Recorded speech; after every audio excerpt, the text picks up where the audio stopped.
Summer doctor की बात पर चुप हो गया। डॉक्टर उसका चेकअप कर बाहर चले गए। सुरा के दिल में उथल पुथल मची हुई थी। समर सुरा को एकटक देख रहा था। क्या छिपाने की कोशिश कर रही हो मुझसे सुरा? सुरा का मन भारी हो गया था। आंसू गिरने को बेताब थे। वो कुछ बोलती उससे पहले ही सभी घर वाले आ जाते हैं। हर कोई अपने आंसुओं को रोकने की नाकामयाब कोशिश कर रहा था। समर को लगता है कि सब उसकी वजह से रो रहे हैं। वो सबसे बोलता है, अब तो मैं ठीक हूं। अब आप लोग क्यों रो रहे हैं?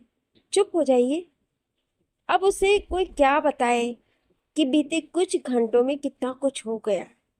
हर कोई अपने चेहरे पर जबरदस्ती मुस्कान लाने की कोशिश करता है। सुमित्रा जी सुरा से, सुरा कुछ टाइम घर जा बच्चे। समायरा को और तुझे आराम की जरूरत है, फिर आ जाना। सुरा, नहीं दादी माँ, मैं ठीक हूँ। समर, नहीं सुरा, दादी ठीक कर रही है, तुम कुछ टाइम घर जाओ। समर समायरा को गोद में लेता है और उसको सीने से लगा लेता है। दिल को बहुत सुकून मिलता है और समर को भी। सुरा बाकी सबके साथ घर चली जाती है। समर के पास कमला जी और सुमित्रा जी रह जाते हैं। घर का माहौल एकदम शोक में बदला हुआ था। जो समर के सामने अंदर जबरदस्ती मुस्कुरा रहे थे, गाड़ी में उनके आंसू नहीं रुक रहे थे। सुरा जैसे ही घर के अंदर कदम रखती है तो नजरें जाती है सामने मेज पर रखी सम्राट की तस्वीर पर, जिस पर हार चढ़ा हुआ था। सुरा अपनी नजरें हटाकर अपने कमरे में चली जाती है। कब के रोक रखे आंसू बह जाते हैं। वो खुद नहीं जानती थी कि वो इतना क्यों रो रही है। बस उसे रोना आ रहा था। उसका ध्यान उस कागज के टुकड़े पर जाता है, लेकिन अभी उसकी पढ़ने की हिम्मत नहीं थी। वो उसे अलमारी में रख देती है और एक गहरी सांस लेकर मन में, संभाल खुद को सुरा, तू ऐसे करेगी तो सब समर जी को कौन संभालेगा। वो समायरा को नहलाकर तैयार कर देती है और दादाजी के पास जाकर, वैसे वो उनके पास कम ही जाती थी, उनके कमरे के पास जाकर, दादाजी क्या मैं अंदर आऊं? राघवेंद्र जी, जो उस समय सम्राट की तस्वीर देख रहे थे, अपनी आंखें साफ करते हुए, हाँ आ जाओ छोटी बहू। सुरा अंदर जाती है। दादाजी, आप थोड़ा टाइम समायरा को संभाल लेंगे? मुझे कुछ काम है। हाँ हाँ, लाओ, समायरा को मुझे दे दो। वो समायरा को गोद में लेते हुए बोलते हैं। सुरा वापस जाने लगती है। छोटी बहू, उसके कान में राघवेंद्र जी की आवाज पड़ती है। मैं जानता हूँ कि सम्राट ने तुम्हारे साथ बहुत गलत किया और उसे अपने की सजा भी मिल गई, पर उसमें सारी गलती उसकी नहीं थी, मेरी भी थी। मैंने उसे हमेशा गलत शिक्षा दी है। मैंने कभी उसे औरतों का सम्मान करना ही नहीं सिखाया। काश मैं उसे ये सब करने का बढ़ावा देने के बजाय रोकता, तो आज मेरा बच्चा मेरे साथ होता। वो गलत नहीं था, मैंने उसकी परवरिश ही गलत की थी। मेरा बच्चा मेरे कारण इतनी जल्दी दुनिया से, ये बोल वो फूट फूट कर रोने लगते हैं। सुरा की आंखें भी गीली थी। वो राघवेंद्र जी के पास जाकर, संभालिए खुद को दादाजी, आप ऐसे करेंगे तो कैसे चलेगा? राघवेंद्र जी खुद को संयम करते हुए, मैं ठीक हूँ, तुम जाओ। इसके बाद वो समायरा को गोद में लेकर कुर्सी पर बैठ जाते हैं। सुरा अपने कमरे में जाकर दरवाजा बंद कर अपना सिर दरवाजे से टिका लेती है। शाम के वक्त सुरा वापस हॉस्पिटल जाती है। समर उसकी तरफ देखकर मुस्कुरा देता है। सुरा भी मुस्कुरा देती है। कुछ ही देर में कमला जी और सुमित्रा जी घर चले जाते हैं। रह जाते हैं समर और सुरा और समायरा। सुरा, तुम ठीक हो ना? कोई परेशानी तो नहीं हो रही है ना तुम्हें? बहुत ही फिक्र करते हुए वो बोलती है। समर उसे अपने पास बिठाते हुए, सुरा मैं ठीक हूँ, पर तुम अपनी तबीयत मत खराब कर लेना। सुरा, तुम्हें पता है मैं कितना डर गई थी। मुझे लगा मैं तुम्हें खो दूंगी। वो तो उसकी जुबान पर आते आते रह जाती है। समझ, क्या बात है सुरा, तुम कुछ कह रही थी? मुझे ऐसे क्यों लग रहा है कि जैसे तुम मुझसे कुछ छिपा रही हो। सुरा, नहीं तो। चेहरे के भाव को ठीक करते हुए वो बोलती है, तुम बस ज्यादा सोच रहे हो। उसके कहने पर समर चुप हो जाता है, पर सुरा की हकलाहट उसे सोचने पर मजबूर कर देती है। कुछ दिन बीत जाते हैं। समर की हालत अब पहले से ठीक थी। सम्राट का ऐसे जाना सबको अंदर तक तोड़ गया था। सुरा भी थोड़ा चुप चुप रहने लगी थी। समर जब भी ये पूछता कि मुझे किसने दिल दिया है, तब हर कोई उसकी बात टाल देता। एक दिन अस्पताल में समर अकेला था। सुरा वॉशरूम में थी और समायरा समर के पास खेल रही थी। एक नर्स समर की दवाई लेकर आती है। समर नर्स से, सिस्टर, आप मुझे बता सकती हैं कि मेरे डोनर का क्या नाम है? नर्स, आपको नहीं पता? एक मिनट, मैं आपकी फाइल में देखकर बताती हूँ। नर्स उसकी फाइल के पन्ने पलटती है। समर बेसब्री से उसके बोलने का इंतजार कर रहा था। नर्स, जी, इस पेशेंट को ब्रेन हेमरेज था। इसी ने आपको अपना हार्ट डोनेट किया है। समर, भगवान उसकी आत्मा को शांति दे। मैं उसका एहसान कभी नहीं भूल सकता। उसकी वजह से मैं अपनी बच्ची के साथ हूँ। वो समायरा का माथा चूम लेता है। नर्स, ये तो है सर। समर, नाम नहीं बताया आपने? नर्स, ओ हाँ, ये कोई सम्राट प्रताप सिंह है। ये सुन समर को एक झटका लगता है। क्या नाम लिया आपने सिस्टर? जैसे उसने गलत सुन लिया हो। नर्स, सम्राट प्रताप सिंह। दरवाजे पे खड़ी सोरा सब सुन लेती है। वो जल्दी से समर के पास जाकर उसको संभालती है। समर उसकी तरफ देखता है, जैसे आंखों से पूछ रहा है कि ये सब सच है। सोरा सिर हिलाकर हाँ का इशारा करती है। समर कुछ भी बोलने की हालत में नहीं था। उसका हाथ खुद ब खुद अपने दिल पर चला जाता है तो उसका दिल धक धक करने लगता है। ना चाहते हुए भी उसकी आंखों से दो आंसू लुढ़क जाते हैं। सुरा उसको चुप करवाती है, पर समर उसका हाथ हटा देता है। वो बोलता है, तुम राजी कैसे हो गई इस चीज के लिए? सुरा वापस से उसका हाथ अपने हाथ में लेकर, उस समय मुझे जो सही लगा वो मैंने किया। मेरे सामने उस वक्त सम्राट नहीं था, वो इंसान था जो मेरे पति की जान बचा रहा था। तुम्हारे सामने मुझे कुछ दिखाई नहीं दिया। समर के सामने सम्राट का चेहरा घूमने लगता है। वो अपने आंसुओं को रोकने की बहुत कोशिश करता है, पर वो नहीं रुकते हैं। सुरा अपनी और सम्राट की आखिरी बातचीत के बारे में उसे बताती है। वो तुमसे बहुत प्यार करता था समर। समर बिना कुछ बोले आंखें बंद कर लेट जाता है। सुरा उसकी हालत समझ रही थी। बहुत मुश्किल वक्त था ये समर के लिए। था तो उसका भाई, जिसे कभी वो जान से ज्यादा चाहता था। ऐसे ही कुछ दिन और बीत जाते हैं। समर अब बिल्कुल ठीक था। आज वो घर जाने वाला था। जब से उसे सम्राट के बारे में पता चला था, तो वो भी खामोश सा रहने लगा था। और सुरा उसे ऐसे देखकर उदास हो गई थी, जिससे समर को लगता है कि मेरे अंदर सम्राट का दिल है, इसलिए सुरा मुझसे दूर दूर रहने लगी। जैसे ही वो घर में कदम रखता है तो दीवार पर टंगी सम्राट की तस्वीर पर निगाहें जम जाती हैं। एक बार फिर सब लोगों की आंखें नम हो गई थी, सुरा की भी। कोई भी कुछ बोलने की हालत में नहीं था।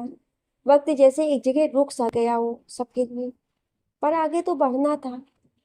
समर को घर आए हुए भी 2 महीने हो गए थे। सबकी जिंदगी एक बार फिर चल पड़ी थी। और फिर समायरा तो थी ही सबका गम भुलाने के लिए। जितना समर और सुरा एक दूसरे के करीब आए थे, उतना ही खामोश हो गए थे दोनों। एक लाइन सी खिंची हुई थी दोनों के बीच, जिसे दोनों में से कोई पार नहीं कर रहा था। एक दिन रात को समायरा सो रही थी और सुरा अलमारी में कपड़े ठीक कर रही थी। समर बेड पर बैठे कोई फाइल पढ़ रहा था। सुरा की नजर उस कागज के टुकड़े पर पड़ती है जो सम्राट ने उसे दिया था। हिम्मत कर आज उसे खोलकर पढ़ती है। जैसे जैसे वो कागज पर लिखे शब्द पढ़ रही थी, वैसे वैसे उसकी आंखें गीली हो गई थी। वो पूरा पढ़ने के बाद बेड पर बेसुध सी बैठ जाती है। समर उसकी तरफ देखकर, क्या हुआ तुम्हें सुरा? वो बिना बोले कागज उसकी तरफ बढ़ा देती है और खुद छत पर चली जाती है। समर वो कागज पढ़ता है। मैं जानता हूँ कि मेरे पास वक्त बहुत कम है। मैं तुमसे अपनी सारी बातें नहीं कह पाऊंगा, इसलिए कुछ बातें कागज पर लिख रहा हूँ। हाँ, तो कहाँ पर था मैं? हाँ, भाई से कहना कि मैं उनसे बहुत प्यार करता हूँ। मैं जानता हूँ पहले तो भाई गुस्सा होंगे कि मेरे जैसे घटिया आदमी का दिल क्यों मुझे दिया। पर तुम उन्हें संभाल लेना।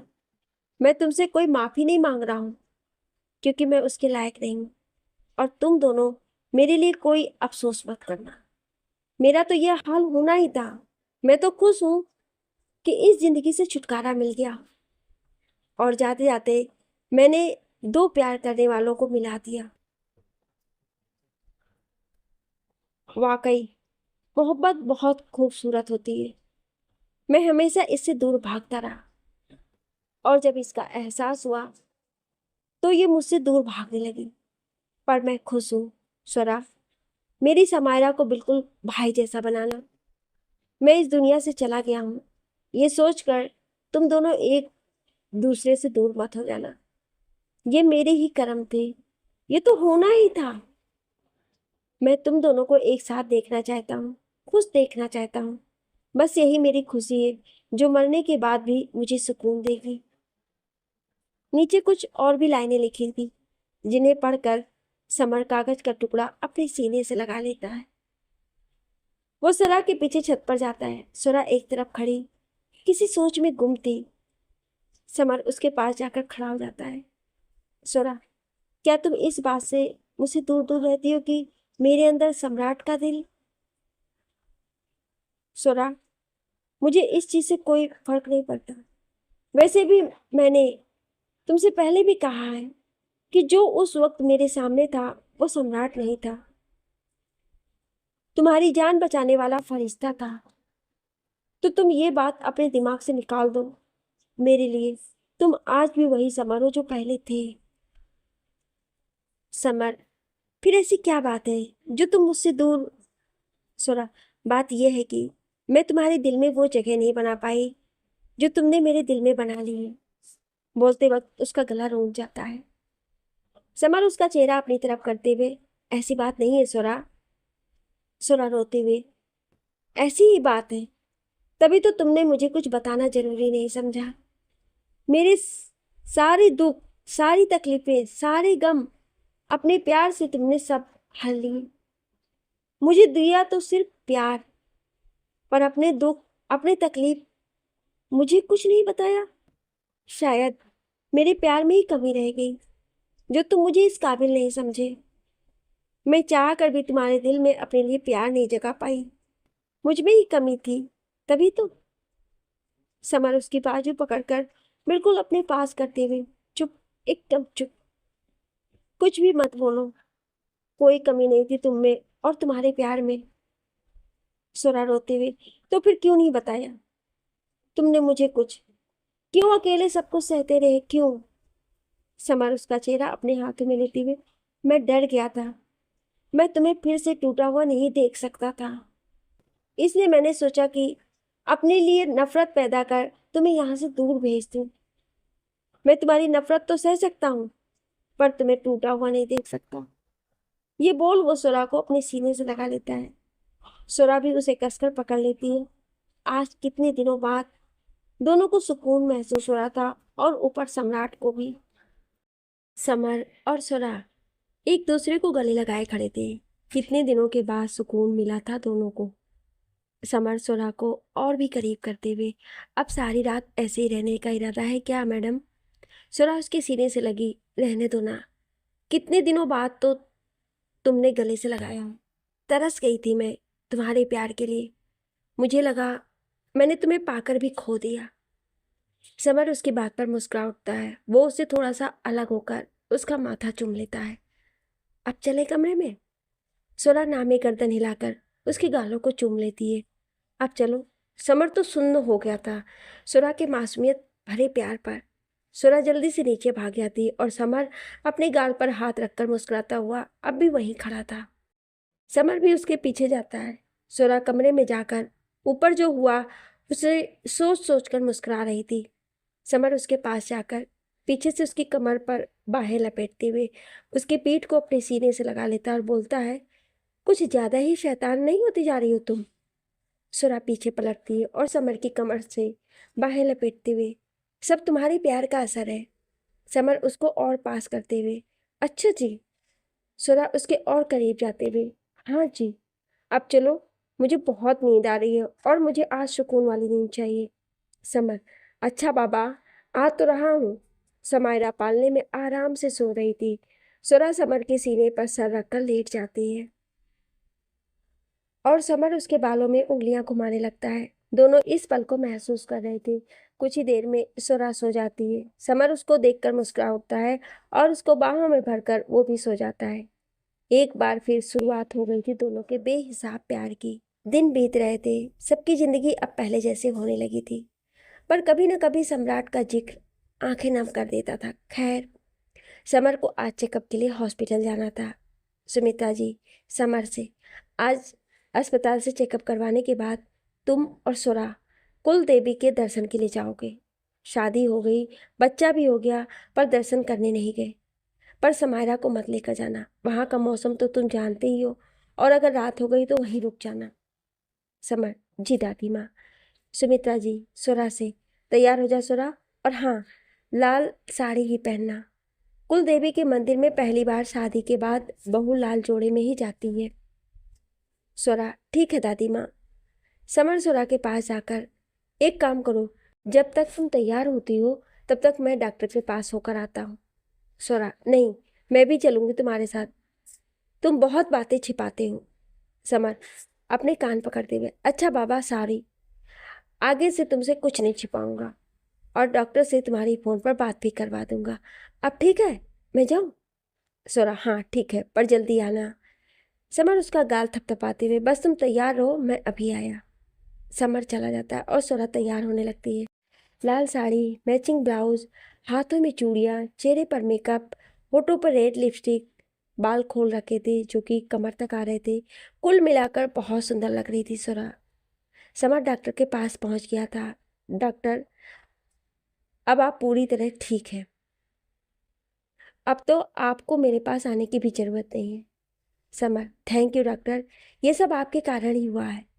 डॉक्टर, नहीं मिस्टर समर, ये सब आपकी पत्नी के कारण हुआ है। उन्होंने जिस तरह आपका ध्यान रखा वो काबिल तारीफ है। समर, वो तो है डॉक्टर। ओके, अब मैं चलता हूँ। कुछ ही देर में समर घर पर था। वो सबको अपने बिल्कुल ठीक होने की खबर सुनाता है, जिसे सुन सभी भगवान को धन्यवाद करते हैं। कमरे में जाकर सुरा तो समर से लिपट जाती है और उसकी आंखों में नमी आ जाती है। समर, सुरा, आज तो खुशी का दिन है, तुम क्यों उदास हो रही हो? मैं ठीक हूँ बिल्कुल, अब हमें निकलना चाहिए। वो दोनों गाड़ी में बैठ कुलदेवी के मंदिर के लिए निकल जाते हैं। सुरा शीशे में से बाहर देख रही थी। हवा से उसके खुले बाल लहरा रहे थे। समर उसका हाथ पकड़कर गियर पर रख उस पर अपना हाथ रख देता है। सुरा की नजरें झुक जाती हैं। समर, बहुत अच्छी लग रही हो, पर ये नजरें मत झुकाओ, दिल को कुछ कुछ होता है। सुरा मुस्कुरा उठती है। थोड़े समय में वो मंदिर में दर्शन कर रहे थे। दोनों हाथ जोड़कर भगवान के सामने खड़े थे। पंडित जी दोनों से पूजा करवाते हैं। दोनों मंदिर से बाहर आते हैं। अभी अंधेरा नहीं हुआ था। सुरा, अभी तो बहुत टाइम है, घर चलते हैं। समर, बिल्कुल नहीं, मेरे साथ चलो, तुम्हारे लिए एक सरप्राइज है। सुरा अपनी आंखें बड़ी बड़ी करके, सरप्राइज मेरे लिए? वो भी यहाँ पर? क्या है बताओ ना। समर सुरा को गाड़ी में बिठाते हुए, पहले चलो तो सही। कुछ ही देर में उनकी गाड़ी एक बहुत ही सुंदर कॉटेज के सामने रुकती है। सुरा गाड़ी में से उतरने लगती है। समर उसका हाथ पकड़कर, रुको 2 मिनट। वो उसकी आंखों पर पट्टी बांध देता है। सुरा मुंह बनाते हुए, अब ये पट्टी निकालो इसे। समर उसका हाथ पकड़कर अंदर ले जाते हुए, चुपचाप चलो, बहुत बोलती हो तुम। सुरा, अच्छा जी, मैं ज़्यादा बोलती हूँ? मैं, ठीक है, अब मैं बोलूँगी ही नहीं, तुम कितना भी बुलाओगे तब भी नहीं बोलूँगी। समर उसकी बातों पर मुस्कुरा रहा था। सुरा का बोलना चालू रहता है, तुम सुन रहे हो ना, मैं नहीं बोलूँगी। सुरा के इतना कहते ही समर उसको कमर से पकड़कर अपने पास करता है और अपने होंठ उसके होठों पर रख देता है। सुरा को तो एक करंट सा लगता है, पूरा शरीर सुन्न हो गया था उसका। समर उससे अलग होकर, अब चुपचाप चलो। सुरा तो शर्म से मरी जा रही थी, अब उसकी आवाज़ भी नहीं निकल रही थी। समर को उस पर बहुत ही प्यार आ रहा था और उसकी हालत पर हंसी भी।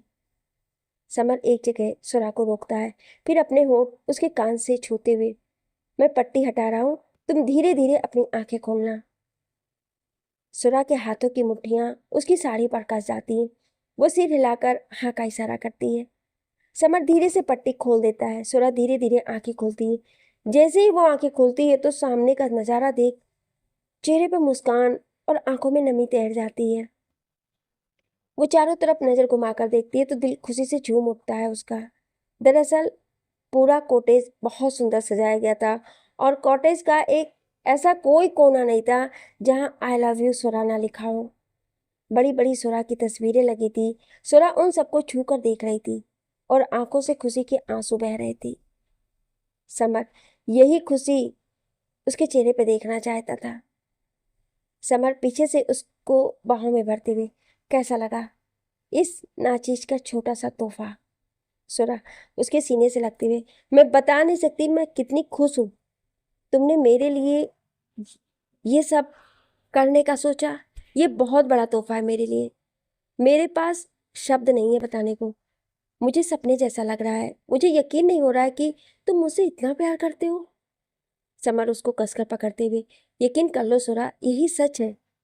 मैं तुमसे बहुत बहुत बहुत प्यार करता हूँ। बेहद इश्क है तुमसे, बेहद। सुरा की आंखों से अब भी आंसू बह रहे थे। समर उसका चेहरा ऊपर करता है और उसके बहते आंसुओं पर अपने होंठ रख देता है। अब इन आंखों में आंसू नहीं आने चाहिए, समझी तुम? सुरा शर्मा कर दूसरी तरफ भाग जाती है। समर उसके पीछे भागते हुए, सुरा रुको तो, भाग कर कहाँ जाओगी? भागते हुए सुरा एक जगह पहुंच जाती है जहाँ एक टेंट हाउस था जो बहुत ही खूबसूरत तरीके से सजाया गया था, जिस पर लिखा था वेलकम सुरा। इतने में समर भी उसके पास आ जाता है। सुरा अंदर क्या है? समर खुद ही चलकर देख लो। वो अंदर जाते हैं। अंदर एक टेबल पर जिसपे सारा खाना सुरा की पसंद का था और उसके आसपास रखी तो कुर्सियां, जमीन पर गुब्बारे बिखरे पड़े थे। समर उसका हाथ पकड़कर एक कुर्सी खींचकर सुरा को बिठाता है और खुद उसके सामने वाली कुर्सी पर बैठ जाता है। सुरा बहुत खुश थी। ये तो उसके चेहरे से ही पता चल रहा था। समर सुरा को अपने हाथ से खाना खिलाता है और सुरा उसे। दोनों खाना खाकर टेंट से बाहर आते हैं। सुरा अब और कोई सरप्राइज भी रह गया है क्या? समर उसकी बात पर हंस पड़ता है। सुरा हंसो मत, ये बताओ हम आज रात यहीं रहने वाले हैं ना? समर हाँ, अंदर एक रूम है, चलो आओ तुम्हें दिखाता हूँ। सुरा उसका हाथ पकड़कर, यहीं रुकते हैं ना, यहाँ कितना अच्छा लग रहा है। समर नहीं, मौसम खराब हो रहा है, तुम्हें ठंड लग जाएगी, चलो आओ। समर उसे अंदर तक लेकर जाता है। जैसे वो कमरे का दरवाजा खोलता है तो हैरानी से आंखें फटी रह जाती है उसकी। कमरे को पूरा फूलों से सजाया गया था। बेड पर गुलाब की पंखुड़ियों से दिल बनाया हुआ था। चारों तरफ मोमबत्तियां जल रही थी। पूरा सुहागरात वाला माहौल था जिसे देख सुरा का दिल धक धक करने लगता है। उसे लगता है कि ये सब समर ने भी किया है। पर सच तो ये था कि इस बारे में समर को भी कुछ नहीं पता। उसने तो बस बाहर की सजावट करने को बोला था। अब होटल वालों ने गलत मतलब निकाल लिया तो क्या करे? समर सुरा की तरफ देखता है तो सुरा शर्मा कर चेहरा घुमा लेती है। समर को लगता है कि सुरा उसे गलत न समझ ले। वो जल्दी से सुरा के पास जाकर, ये सब मैंने नहीं किया। मैंने तो बस बाहर की डेकोरेशन करवाई थी। ये पता नहीं कैसे इन लोगों को गलतफहमी हो गई है शायद। तुम रुको, मैं ये सब साफ कराता हूँ। सुरा को समर की इस हालत पर हंसी आ रही थी और प्यार भी आ रहा था। जब वो समर की तरफ नहीं देखती तो समर, सुरा प्लीज गुस्सा मत होना, मैंने ये सब नहीं किया है, मैं खुद ही साफ करता हूँ। अभी उसकी बात पूरी नहीं हुई थी कि सुरा पीछे पलटकर अपने होठ उसके होठों पर रख देती है और अपनी बाहें उसकी पीठ के आसपास लपेट देती है। समर के हाथ भी उसकी पीठ पर चले जाते हैं। दोनों बेहद करीब थे। सुरा हल्का सा दूर होकर, बीबी हूँ तुम्हारी। तुम तो ऐसे घबरा रहे हो जैसे, ये बोल वो हंसने लगती है। समर, सुरा की बच्ची रुको, तुम्हें तो अभी मैं बताता हूँ। बहुत हंसी आ रही है ना तुम्हें? सुरा हंसू नहीं तो क्या करूं, तुम बातें ही ऐसे कर रहे हो। समर एकदम से सुरा के करीब जाकर, तो कैसे बात करूं, तुम ही बता दो। ये सुन सुरा का दिल धक धक करने लगता है और नजरें झुक जाती हैं। समर अब क्या, ये नजरें क्यों झुक गई? अभी तो बहुत हंसी आ रही थी ना। बोलते बोलते वो सुरा के गालों को चूम लेता और फिर धीरे धीरे उसकी गर्दन को सुरा के हाथ उसकी कमीज पर कसने लगते हैं। वो उसे धक्का देकर भागने लगती है। समर उसके पीछे भागता है। सोरा, रुको तो, अब मैं रोमांटिक बातें कर रहा हूँ तो तुम्हें शर्म आ रही है? सोरा, तुम बहुत बदमाश हो। समर उसको कलाई से पकड़ा है। सोरा अपनी साड़ी में उलझ जाती है। वो संभल नहीं पाती, दोनों बेड पर गिर जाते हैं। समर नीचे, सोरा उसके ऊपर। समर उसको बाहों में भरते हुए, अब बचकर कहाँ जाओगी, वो बेहद प्यार से बोलता है। सोरा शर्माकर उसके सीने में चेहरा छुपा लेती है। आज मिलन हुआ था दो प्यार करने वालों का, जिसका साक्षी खिड़की में से झांकता चांद था। 2 साल बाद सोरा एक बार फिर अस्पताल में थी और समर बाहर बेचैनी से चक्कर काट रहा था। सब घर वाले भी वहीं थे। सोरा के माता पिता भी थे। वो भी अपनी सोरा से ज़्यादा दिन दूर नहीं रह पाए थे। कुछ ही देर में बच्चे की रोने की आवाज़ आती है। सबके चेहरे खिल जाते हैं। नर्स बाहर आकर, मुबारक हो बेटा हुआ है। सबकी खुशी का कोई ठिकाना नहीं रहता है। नर्स, माँ और बच्चा दोनों स्वस्थ हैं। थोड़ी देर में सब लोग अंदर आते हैं। एक बहुत ही प्यारा सा गोलू मोलू सा बच्चा सोरा के हाथ में था। आज भी पहले की तरह समर सबसे पहले सोरा का माथा चूम लेता है। फिर सोरा से वादा निभाने का टाइम आ गया है, वो मुस्कुराकर बोलता है। सोरा के कान में सम्राट के आखिरी शब्द घूम जाते हैं जब उसने वो कागज सोरा के हाथ में दिया था। वादा करो सोरा, इसमें जो लिखा है तुम उसे पूरा करोगी। सोरा मुस्कुराते हुए हाँ में सिर हिलाती है। सब लोग बारी बारी से बच्चे को गोद में लेते हैं। नन्ही सी समायरा तो अपने गोलू मोलू भाई को छोड़ ही नहीं रही थी। फिर से राघवेंद्र जी, क्या नाम रखेंगे भाई हमारे नन्हे राजकुमार का? समर और सोरा दोनों एक साथ, सम्राट। सबकी आंखें खुशी से नम हो गई थी। समर और सोरा एक दूसरे को देख रहे थे। दोनों के दिमाग में उस कागज पर लिखी आखिरी लाइनें घूम रही थी। अब चलता हूँ सोरा, कहना तो बहुत कुछ चाहता हूँ, पर ना तो कहने की हिम्मत है और ना ही मेरे पास वक्त।